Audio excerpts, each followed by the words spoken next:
Robots in theme parks and entertainment venues generally do not allow for physical interaction or contact.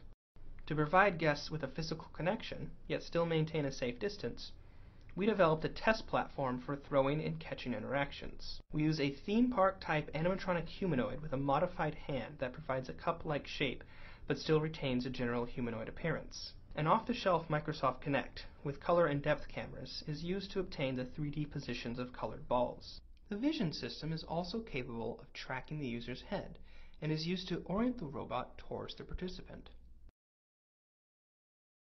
We invited several participants to take part in an interactive throwing and catching game. After a few initial practice tosses, all participants were able to successfully throw to the robot's catching hand. Subtle head turning gives the appearance the robot is tracking the ball with its eyes.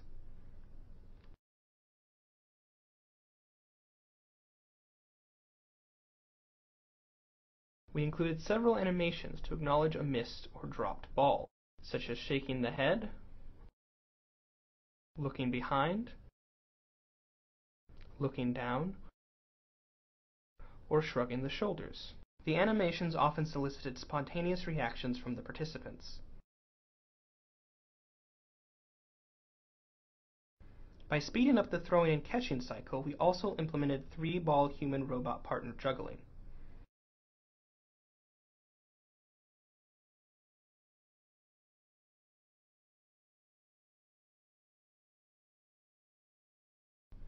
For comparison, a slow motion of human-robot partner juggling is shown alongside human-human partner juggling.